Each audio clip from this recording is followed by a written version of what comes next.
contains 100 billion cells, neurons, and they make 100 trillion connections or synapses.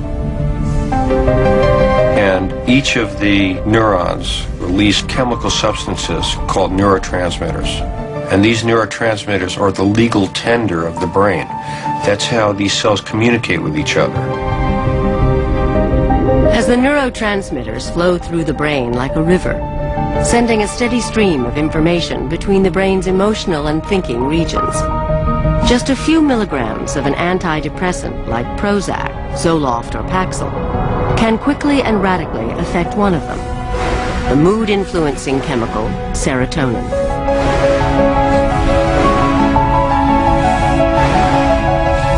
In the synaptic gap between the neurons, where serotonin delivers messages from one cell to another, sit a series of molecules that work like locks on a canal, regulating the flow of serotonin, determining its rise and fall.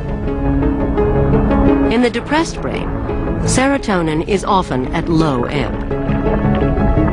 An antidepressant can plug the entry to some of the molecular locks, forcing serotonin levels to rise in the open spaces between the cells, a change that occurs throughout the brain, but especially in the brain's prefrontal cortex.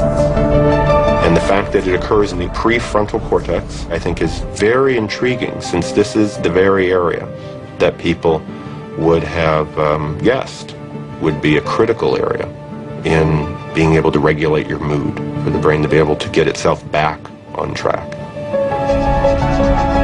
Higher levels of serotonin stimulate a cascade of reactions that bring the brain back into balance. Within weeks, the symptoms of depression mysteriously lift. What we really want to understand is that last step, that last bit, that change in the wiring, so that the I'm no good changes to maybe things are not so bad. And that is going to take an enormous amount of progress in neuroscience. But when we understand that, we're going to understand very, very important things about what it means to be human, how things go wrong, and how things can go right.